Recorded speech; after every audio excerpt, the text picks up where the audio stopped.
जय हिंद साथियों। आज हम फिर एक नए लेक्चर को लेकर आए हैं। यह लेक्चर नंबर 15 है, cell the unit of life का।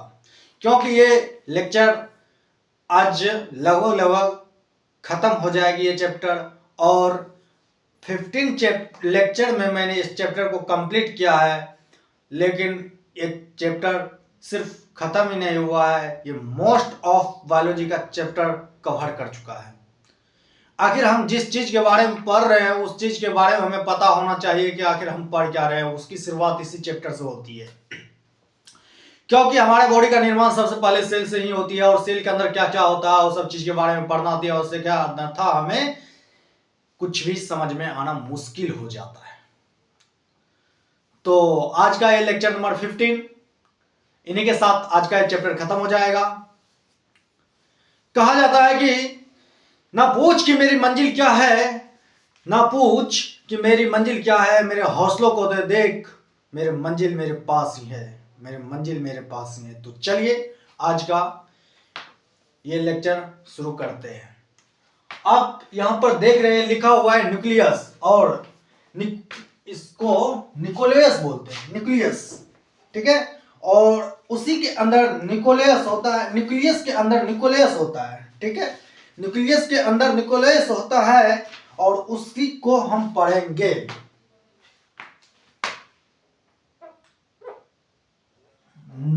क्या होता है निकोलेस, हम उसके बारे में आज पढ़ेंगे और आप लोगों को बताएंगे। न्यूक्लियस को ही लिटिल न्यूक्लियस बोला गया, राइबोसोमल फैक्ट्री भी बोला गया है। क्यों कहा गया है? क्योंकि राइबोसोम जो होती है, जो प्रोटीन बनाती है, जो प्रोटीन को बनाती है, उस राइबोसोम का निर्माण जो होता है इसी न्यूक्लियस के अंदर होता है, ठीक है। आप यहां देख रहे हैं कि स्ट्रक्चर, यहां फोटो बना हुआ है। सबसे पहली बात तो आप जो इसे देख रहे हैं ये क्या है? यह एक न्यूक्लियस है। क्या है? सॉरी, ये यहाँ पे ये किधर गया? हाँ, ये न्यूक्लियस है। ये पूरे न्यूक्लियस का स्ट्रक्चर है, उसके अंदर न्यूक्लियस है। हमने आपको बताया था डेंस जो एक जगह था जहां पर न्यूक्लियस बोला गया था, ठीक है। अब न्यूक्लियस है तो इस न्यूक्लियस के अंदर क्या क्या है देखिए। यह एक बाउंड्री जो आउटर, ये जो मार्कर दिख रहा है आपको, ये न्यूक्लियस है, ठीक है, न्यूक्लियस। अब इस न्यूक्लियस के अंदर क्या हो रही है कि आरएनए छुपा हुआ है, ठीक है, आरएनए। आप यहां पर देख रहे हैं कि 5.8 srRNA, 2.8 srRNA, 18 srNA, ये सब जो है ये क्या है? क्रोमेटिन से बना हुआ है, जो डीएनए था, ठीक है, वो इसमें है। अब कहा जाता है कि 5sRNA जो होती है ये न्यूक्लियोप्लाज्म में होता है। किसमें होता है? न्यूक्लियोप्लाज्म में। और हमने आपको बताया था 5sRNA जो होता है, आरएनए, ये जो होता है प्रोकैरियोटिक और यूकैरियोटिक दोनों, सॉरी प्रोकैरियोटिक यूकैरियोटिक नहीं, ये जो होता है 5sRNA जो होता है ये 70s राइबोसोम और 80s राइबोसोम में क्या होता है? दोनों में कॉमन पाया जाता है, दोनों में होता है ये, ठीक है।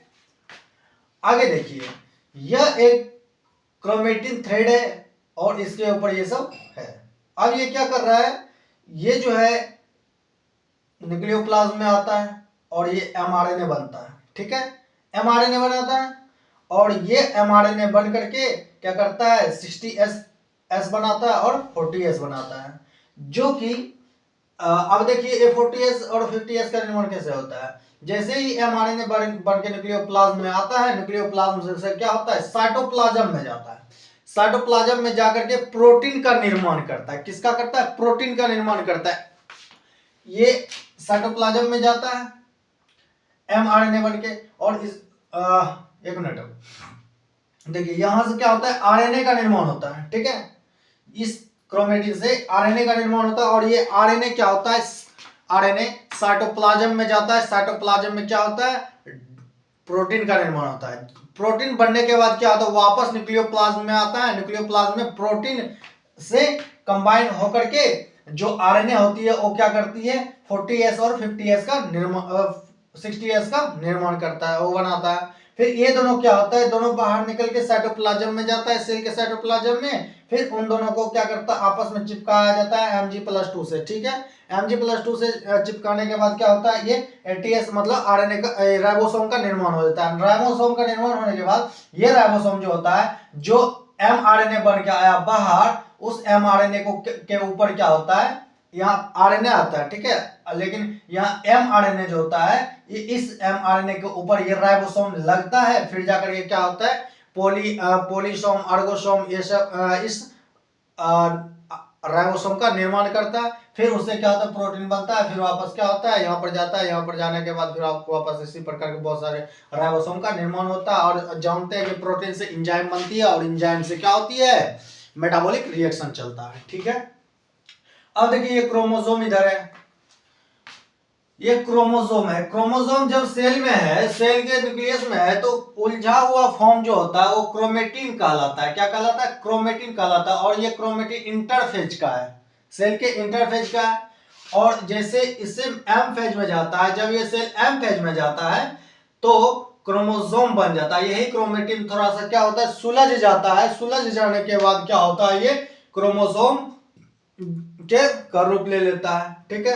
अब देखो, इसी क्रोमेटिन को यहाँ पर बाहर निकाले, इसी क्रोमोसोम के यहाँ पे बाहर निकाले। जब कहा जाता है, क्या होता है कि ये क्रोमेटिन क्रोमोसोम में बनता है तो कंडेंसेशन होता है, मतलब कंडेंस्ड फॉर्म को यूज किया जाता है। कंडेंसेशन होता है तो कंडेंस होकर मतलब कि अच्छे सुलझ गया। अब जैसे ही वापस ये जाता है, क्रोमेटिन बनता है। जैसे ही क्रोमेटिन बनता है तो ये क्या हो जाता है कि डिकंडेंस्ड हो जाता है। डिकंडेंस्ड होने के बाद मतलब होता है कि जो क्रोमोसोम सुलझा हुआ था वो वापस उलझ जाता है, ठीक है। क्योंकि स्टेबिलिटी मिल जाती है तो उस रूप में वो वहां पर चला जाता है। तो यही था इस लेक्चर, इस स्लाइड में इतना ही। अब इसके बाद हम सेल साइकिल के बारे में हम आपको बताते हैं, सेल साइकिल में कैसे कैसे सेल साइकिल होता है। फिर उसके बाद आगे की और हम लोग बढ़ेंगे, ठीक है। तब तक इसको आप लिखें, नोट्स बनाएं। हाँ तो दोस्तों, अब आइए सेल साइकिल के बारे में हम लोग जानते हैं। सेल साइकिल क्या है, सेल साइकिल का मतलब ये होता है कि जब एक सेल जो होता है डिवाइड करके वापस से नया सेल का निर्माण कर देती है, तो वो क्या हो जाती है, पहले के जैसा सिंगल सेल के अमाउंट, सिंगल सेल में जो जो अमाउंट जितना था, वापस से नए सेल में क्या होता है, डिवीजन होने के बाद सेल जब अपने आप को डिवाइड करती है, तो जब नया दो सेल बनती है, एक सेल से नया दो सेल, तो उसमें एक प्रत्येक सेल में जो भी सेल ऑर्गेनेल या फिर न्यूक्लियस जितना रहता है नए सेल में, डॉटर में, उतना क्या होता है, पहले वाले से मैच कर जाता है। तो मतलब जब इंटरफेज में रहती है, तो मतलब शुरू के स्टेज में जब रहती है। तो आइए इसमें अच्छे से जानते हैं उसके बारे में क्या होता है। यहाँ देखिए सेल साइकिल है, सेल साइकिल। अब देखिए सेल साइकिल को पहले दो भागों में बांटा गया, इंटरफेज और प्रोफेज। इंटरफेज उस फेज को कहा जाता है कि जहाँ पर क्या होता है, सेल क्या कर सकती है कि अपना तैयारी कर सकती है कि अपने जनसंख्या को बढ़ाने के लिए, मतलब अपने आप को खुद को डिवाइड करके नए सेल का निर्माण करने के लिए। तो ऐसे फेज को क्या बोलते हैं, इंटरफेज बोलते हैं, जिसको हम प्रिपरेशन फेज भी बोलते हैं, ठीक है। पहला ये हुआ। और दूसरा क्या बता गया, एम फेज। इस फेज में आकर के क्या करती है, सेल अपने आप को डिवाइड करके नया सेल, दो नया सेल बना लेती है, मतलब खुद को डिवाइड करके दो बना लेती है, ठीक है। उसके बाद देखिए इंटरफेज में क्या होता है, इंटरफेज और प्रिपरेशन फेज में क्या होता है कि तीन फेज होते हैं, G1S G2। अब देखिए G1S G2 क्या क्या है, ये सब, इन सब चीज़ों के बारे में हम अगले लेक्चर में पढ़ेंगे। पहले सिर्फ इतना जानिए कि क्या क्या हो सकता है जब एक सेल डिवाइड करता है। तो G1S G2 होता है, किसका हुआ, ये इंटरफेज का हुआ, ठीक है। अब देखिए एम फेज और डिवीजन फेज में क्या, दो भागों में इसको बांटा गया, एक कैरियोकाइनेसिस और साइटोकाइनेसिस। कैरियोकाइनेसिस का मतलब ये होता है कि जहां पर न्यूक्लियस अब डिवीजन करने के लिए तैयार हो चुका है, वहां करेगा डिवीजन करेगा न्यूक्लियस, तो इसको कैरियोकाइनेसिस बोलते हैं। उसके बाद न्यूक्लियस के बाद क्या होगा, साइटोप्लाज्म का डिवीजन होगा, तो साइटोप्लाज्म को डिवीजन साइटोकाइनेसिस बोलते हैं। साइटोप्लाज्म का डिवीजन जब होने लगता है उसे साइटोकाइनेसिस बोलते हैं। अब देखिए आगे देखिए जब सेल, एक सेल है यहाँ पर, इस सेल के पास क्या है, जितना भी सेल ऑर्गेनेल था सब 100 है, मान लेते हैं क्या है, 100 है। उसके पास एक न्यूक्लियस है। अब ये सेल जो है G1 फेज में है, ठीक है, G1 फेज में है। और एस यहाँ तक में जैसे G2 में आता है, तो यहाँ पर क्या होता है, सेल ऑर्गेनेल सब की नंबर बढ़ जाती है, न्यूक्लियस उतना ही, न्यूक्लियस सिर्फ साइज बढ़ जाती है, ठीक है। अब इतना देखिए, उसके बाद क्या होता है, कैरियोकाइनेसिस को 4 भागों में बांटा गया है, ठीक है। कैरियोकाइनेसिस को 4 भागों में बांटा गया, प्रोफेज, मेटाफेज, एनाफेज, टीलोफेज। अब इन सब चीजों में क्या क्या होता है, इन सब चीजों के बारे में नेक्स्ट लेक्चर से के अगले नेक्स्ट लेक्चर में हम पढ़ेंगे इन सब चीजों के बारे में, ठीक है। उसके बाद देखिए इसको 4 भागों में बांट गया। जब एक सेल क्या था, इंटरफेज में था, वो सेल क्या कर रहा है, जब ग्रो हो रही है तो उसके नंबर जितने सेल ऑर्गेनेल थे उसके अंदर, सेल के अंदर जितना भी अमाउंट था वो सब क्या हो गया, डबल हो गया, ठीक है, डबल हो गया। अब एस फेज में सबसे बड़ी बात होती है कि डीएनए रेप्लिकेशन करती है, तो मतलब डीएनए की मात्रा भी डबल हो गया, कब, एस फेज में, ठीक है। आगे देखिए जब सेल ग्रोथ होकर के जब यहाँ पर टीलोफेज में आ जाता है, कैरियोकाइनेसिस के टीलोफेज में आ जाता है, तो क्या होता है, यहाँ पर न्यूक्लियस डिवीजन कर जाती है, ठीक है। और धीरे धीरे यह क्या कर रहा है, फुर्रो डिवीजन, फुर्रो बढ़ाने लगती है, फुर्रो बढ़ाने लगती है, फिर धीरे धीरे क्या हो जाती है, साइटोकाइनेसिस होकर के 2 नए सेल का निर्माण कर देती है, जिसको डॉटर सेल बोलते हैं, ठीक है। और दोनों में देखिए यहाँ पर 100 सेल ऑर्गेनेल आ गया, पहले क्या था, 100 था, तो 100 था, यहाँ पे वापस क्या हो गया, सेल ऑर्गेनेल की नंबर 100 हो गई, लेकिन ग्रोथ होकर कितना हुआ था, 200 यहाँ पर भी 200 होगा सेल ऑर्गेनेल, लेकिन जब ये डिवीजन कर गया तो दोनों में हाफ हाफ बटा चला गया। तो इतना था इस स्लाइड में। इस स्लाइड के बाद हम आगे और बताते हैं थोड़ी थोड़ी क्या क्या होता है G1 में, S1, G1 S G2 में, इस सब में क्या होता है, फिर मेटाफेज के बारे में बात करेंगे। इन सब चीज़ों के बारे में बात करके धीरे धीरे हम क्या करेंगे, सेल साइकिल को आगे बढ़ाते हुए जाएंगे, और फिर नए लेक्चर में, नए चैप्टर में हम एंट्री कर जाएंगे साथ में ही। तो चलिए आगे देखते हैं हम क्या होता है। चलिए दोस्तों आइए अब बात करते हैं G1 S G2 में क्या क्या होता है।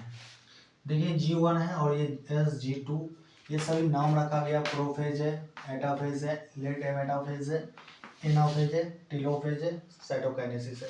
ये जो आप देख रहे हैं Meta prophase, metaphase, anaphase, telophase, ये सब किसका पार्ट है, ये कैरियोकाइनेसिस का पार्ट है, जहाँ पर क्या होती है, न्यूक्लियस के डिवीजन शुरू होती है, यहाँ शुरू होती है और टीलोफेज में जाकर खत्म हो जाती है। लेट मेटाफेज एक मेटाफेज का ही टाइप से, और कुछ नहीं। तो चलिए आगे की बात करते हैं। देखिए इस स्लाइड में ज्यादा कुछ नहीं है, बस समझने की थोड़ी सी बात है, और इससे क्या होता है, सेल डिवीजन की जो होती है क्रिया, सेल डिवीजन की जो प्रोसेस होती है वो ज्यादातर यहाँ पर समझ आती है, ठीक है। तो चलिए यहाँ पर देखिए, यहाँ पर लिखा हुआ है G1 में जो होती है क्रोमेटिन की संख्या जो होती है, क्रोमेटिन जो होती है 1 होती है, जो सुलझ जाती है ना, क्रोमेटिन जो डीएनए होती है उलझी हुई है, वो हल्की सी सुलझती है, थ्रेड बन जाती है, तो वो उसे क्रोमेटिन बोलते हैं। और वो जो होता है यहाँ पर क्रोमेटिन की संख्या कितनी है, 1 है, ठीक है। G1 फेज में 1 है और डीएनए की मात्रा क्या है, 1 है, ठीक है। यहाँ पर देखिए, आगे देखिए यहाँ पर देखिए एस फेज में क्या होता है, क्रोमेटिन की संख्या तो एक ही रहती है, लेकिन डीएनए क्या होती है, डबल हो जाती है। किसमें, एस फेज में। ये याद रखना है कि डीएनए रेप्लिकेशन जो करती है, अपनी जीरोक्स जो बनाती है, एस फेज में करती है, ठीक है। आगे G2 में भी क्या होती है, क्रोमेटिन की संख्या एक ही है, पर डीएनए इसके बाद कांस्टेंट रहती है, ठीक है, 2 डीएनए हो जाती है। और यहाँ पर देखिए क्रोमेटिड जो होती है ना, क्रोमेटिड, ये जो क्रोमोसोम की ये वाली जो पार्ट, हम क्रोमोसोम का एक पूरा स्ट्रक्चर देखेंगे इस स्लाइड के बाद, उसमें सारी चीज डिफाइन कर देंगे कि यहाँ पर क्या, किससे क्रोमेटिड बोलते हैं, किसको क्रोमोसोम बोलते हैं, ये सब चीज उसमें काइनेटोकोड होते हैं, क्या क्या होता है, आर्म होता है, ये सब चीज हम आगे का इस स्लाइड के बाद अगली स्लाइड में हम इस चीज का डिस्कस करेंगे आपके साथ, ठीक है। तो पहले यहाँ पर थोड़ा सा देखिए, यहाँ पर क्रोमेटिन की संख्या क्या हो, ये जो आप देख ले इस प्रकार से, ये जो देख रहे हैं इसको अंडरलाइन करिए, ये एक क्रोमेटिड हो गया। फिर उसी साइड से यहाँ, उसी प्रकार इस साइड से देखिए ये क्या हुआ, ये दूसरा क्रोमेटिड हुआ। उसी चीज को बोल रहा है कि 2 क्रोमेटिड होता है, लेकिन क्रोमोसोम की संख्या क्या एक ही है, क्योंकि इसके पास एक ही क्या अभी सेंटर है, इसीलिए क्योंकि जहां पर से जुड़ा हुआ है, इसलिए क्रोमोसोम की संख्या 1 है, ठीक है। और उसी प्रकार से यहाँ पर भी क्रोमेटिड क्या हो गया, 2 है और क्रोमोसोम 1 है। यहाँ पर भी क्या, लेट मेटाफेज में देखिए, लेट मेटाफेज में क्रोमेटिड की संख्या एक ही है, 2 है, ये वाला पार्ट 2 है, और क्रोमोसोम की संख्या 1 है। कहा जाता है morphological study of chromosome late metaphase में कर सकते हैं। मॉर्फोलॉजिकल स्टडी का मतलब ये होता है कि हम बाहर से देख करके क्या कर सकते हैं, इस क्रोमोसोम को स्टडी कर सकते हैं, मतलब वहां से क्रोमोसोम को निकालना नहीं पड़ेगा सेल में, मतलब उसी स्टेज में हम क्या कर सकते हैं, क्रोमोसोम की स्टडी कर सकते हैं, ठीक है। अब एनाफेज आता है, एनाफेज में क्या हो जाता है, ये जो होता है बीच का जो काइनेटोकोर सेंटर जो होता है, सेंट्रोमियर बोलते हैं उसको, जहां से जुड़ा हुआ रहता है 2 क्रोमोसोम, उस सेंट्रोमियर बोलते हैं। उस सेंट्रोमियर क्या होता है, एनाफेज में जाकर के टूट जाता है। एनाफेज में जाकर टूटने के बाद क्या हो जाती है कि क्रोमेटिड की संख्या 2 तो रहती है, 2 ही होती है, एक ऊपर वाला पार्ट एक नीचे वाला, लेकिन क्रोमोसोम की संख्या क्या होगी, 2 हो गई। 2 क्यों हो गई, क्योंकि जो सेंट्रोमियर से क्रोमेटिड जुड़ा हुआ था वो सेंट्रोमियर क्या हो गया, टूट गया। टूटने के बाद क्या होगा, क्रोमोसोम की संख्या 2 हो गई। ठीक है, आगे देखिए टीलोफेज में जाकर क्या हो जाती है, और न्यूक्लियस बन जाती है। फिर इसी टीलोफेज को क्या बोलते हैं कि रिवर्स फेज ऑफ इसको एनाफेज बोलते हैं, प्रोफेज बोलते हैं, सॉरी प्रोफेज बोलते हैं। इस फेज को रिवर्स बोल जाता है यहाँ टीलोफेज को। Telophase is the reverse phase of prophase. ठीक है, प्रोफेज का उल्टा वापस क्या होता है, यहाँ पर बनना शुरू हो जाता है। जहां पर कि प्रोफेज में टूटना शुरू होता है तो उसी का में वापस से क्या होता है, फिर टीलोफेज मतलब कन्वर्ट हो जाता है, रिवर्स प्रोसेस कर लेता है उसका, प्रोफेज का।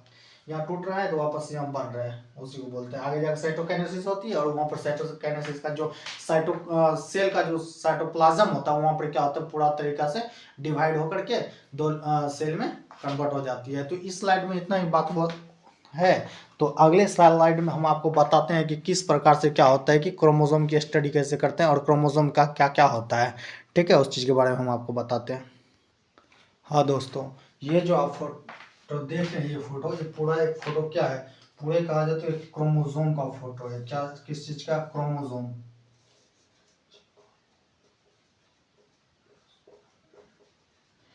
ये क्रोमोसोम की फोटो है। ठीक है, अब इस क्रोमोसोम में ए वाला जो पार्ट इतना देख रहे हैं इस प्रकार से, ये क्या है, क्रोमेटेड है। क्या है, क्रोमेटेड है। अगर इतना एक पार्ट होता है एक क्रोमेटेड हुआ तो दूसरा वाला एक क्रोमेटेड हुआ, तो पूरे एक क्रोमोसोम में कितना क्रोमेटेड हो रहा है, तो 2 क्रोमेटेड हो रहा है। और क्रोमोसोम की संख्या क्या हुआ, पूरा एक क्रोमोसोम हुआ। ठीक है, अब देखिए आप जो ये देख रहे हैं, ये वाले लाइन, ये सेंट्रोमियर है। ठीक है, इसी सेंट्रोमियर से क्या है कि दोनों क्रोमेटेड क्या है, आपस में चिपके हुए हैं। ठीक है, चिपके हुए हैं।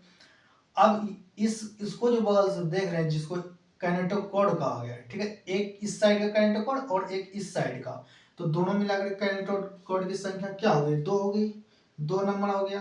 तो इस साइड वाला एक और एक इस साइड वाला, तो टोटल कितना कैनेटोकोड, 2 हो गया। और डीएनए की संख्या कितनी होती है, 2 हो जाती है। ठीक है, एक इस साइड हो जाती है, एक इस साइड होती है। और आर्म जो बोला गया, इस पूरे को एक आर्म बोला गया, इसको 2 अलग बोला गया, इसको अलग बोला गया, इसको अलग। इस प्रकार से क्रोमोसोम में कितनी आर्म हो रही है, 4 आर्म हो रही है। कब, जब इस क्रोमोसोम का डिवीजन नहीं हुआ। ठीक है, और इसी कैनेटोकोड से क्या होती है, एक स्पिंडल फाइबर जुड़ी हुई होती है सेल डिवीजन के टाइम में, जो कि ये स्पिंडल फाइबर जो होती है सेल के सेंट्रियोल से जुड़ी हुई रहती है। हम सेंट्रियोल के बारे में हम आपको पढ़ाए हैं, बताए हैं पिछले लेक्चर में। वहां पर हम सेंट्रियोल के बारे में हमने पढ़ाया है पूरे अच्छे से। सेंट्रियोल जो होता है क्या होता है, मेम्ब्रेनलेस स्ट्रक्चर होता है, जो कि सेल डिवीजन के टाइम में ये जो होता है क्रोमेटिड स्पिंडल फाइबर से अटैच होती है, जो कि यहाँ से अगर टूट जाता है, ये डिवाइड होता है क्रोमोसोम, तो आधा पार्ट उधर चला जाता है क्रोमोसोम का, आधा इधर चला जाता है, और बीच से सेल का फॉर्मेशन होता है, उससे सेल डिवीजन हो जाता है। तो आज के लेक्चर इतना ही, आज हम बता करके आप लोगों को बंद कर रहे हैं, क्योंकि बहुत ठंड लग रही है, पॉसिबल नहीं हो रहा है। तो इसी के साथ आज का लेक्चर समाप्त हुआ, और आगे लेक्चर में हम आपको बताएंगे सेल साइकिल की पूरी कहानी अच्छे से। यहाँ तक तो ख़त्म हो जाती है, फिर और आगे हैप्लॉइड डिप्लॉइड क्या होती है, सब चीज़ के बारे में बताएंगे हम आपको। तो आज का यहीं तक रहा। तो अगर वीडियो अच्छी लग रही है तो आप हमारे चैनल को सब्सक्राइब करें, वीडियो लाइक करें, शेयर करें, सब्सक्राइब करें चैनल को। All the best, thank you दोस्तों। आप इसका नोट्स बनाते रहिए, क्योंकि ये बहुत ही काम का है ये सभी लेक्चर, क्योंकि हमने बहुत मेहनत से इन लेक्चर को तैयार कर रहे हैं। Thank you.